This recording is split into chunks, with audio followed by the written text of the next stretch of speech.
je vais répondre à une question qui m'est posée très souvent. Est-ce qu'il y a un lien entre la forme et la psyché ? Puisqu'on parle de morphopsychologie, et même du non-verbal en règle générale, est-ce qu'il y a un lien entre la forme et la psyché, et est-ce que ça va dans les deux sens ? Donc, est-ce que la forme influence la psyché, et est-ce que la psyché influence la forme ? La réponse est oui. Alors, oui, pourquoi ? Alors, je vais essayer de le vulgariser, mais dans le fond, c'est assez simple à comprendre. Nous avons dans notre système nerveux central, cerveau. Nous avons donc au niveau du système nerveux central et au niveau du système nerveux périphérique, donc si vous visualisez, vous avez votre cerveau et la moelle épinière, d'où partent des nerfs.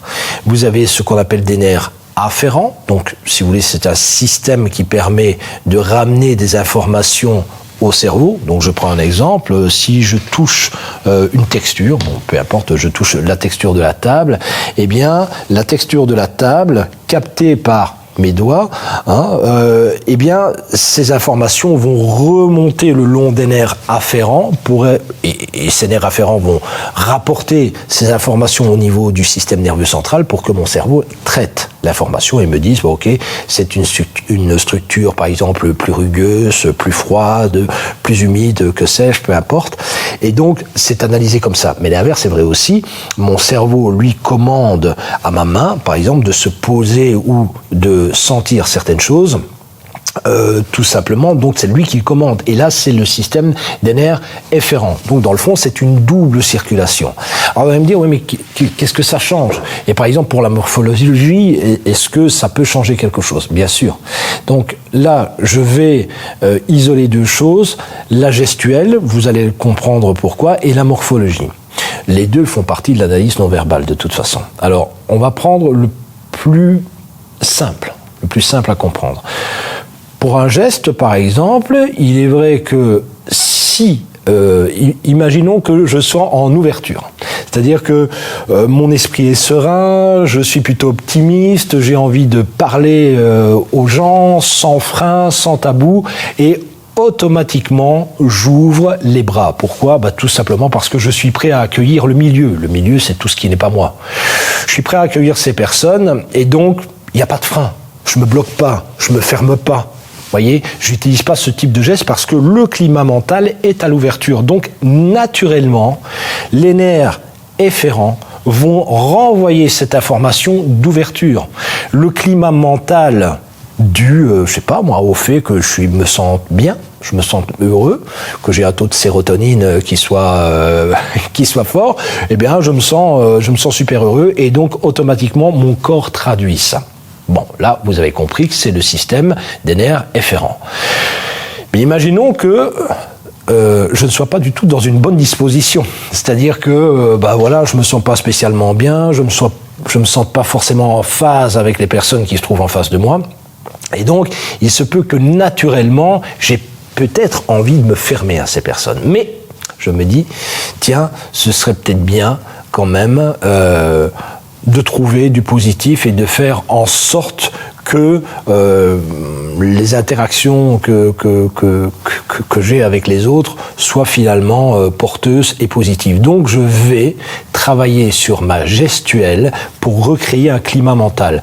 Et donc j'ai pas envie de m'ouvrir, si vous voulez, parce que mon cerveau n'est pas en ouverture, mais je vais faire le forcing en utilisant quoi ? Eh bien, les nerfs afférents. C'est-à-dire que je vais demander volontairement aux bras de s'ouvrir, d'adopter une posture d'ouverture face aux autres, et au bout de quelques minutes, parfois c'est 1 minute, 2 minutes, automatiquement, parce que j'adopte une posture et que mon cerveau calcule ça, les postures, mon cerveau va se dire, tiens, il est dans une posture d'ouverture. Donc les fameux nerfs afférents renvoient l'information, ce qu'on appelle le système sensorimoteur, qui va être donc traduit, analysé dans le cerveau. Donc cette aire cérébrale, enfin cet ensemble d'air cérébral va traduire cette posture.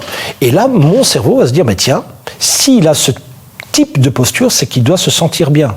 Donc s'il se sent bien, c'est qu'il se sent heureux. Et donc automatiquement, le cerveau va recréer une forme de climat mental de bien-être. Ce qui veut dire qu'en réalité, je peux reprogrammer mon cerveau en utilisant ma gestuelle. Je peux me donner par exemple un climat mental où je me sens plus sûr de moi en redressant la tête et peut-être en étirant un peu plus les épaules vers l'arrière, vous voyez, ce genre de choses. Donc je peux travailler vraiment sur presque une forme de reprogrammation du cerveau. Alors là-dessus, pour le geste, c'est assez facile à comprendre. Mais me direz-vous, comment fait-on avec la morpho? Parce que la morpho, faut pas la confondre avec les expressions faciales. Les expressions faciales, là aussi, je peux me forcer à sourire, entre guillemets, et ça recrée le climat mental. C'est exactement la même chose. Mais avec la morphologie, comment faire? C'est assez simple. C'est moins simple, c'est un peu plus long pour bien comprendre ça. Je suis sans cesse en interaction avec le milieu. Imaginons que je sois dans un milieu très avenant, au jeu de mes fonctions, c'est-à-dire bon pour mon fonctionnement. Super.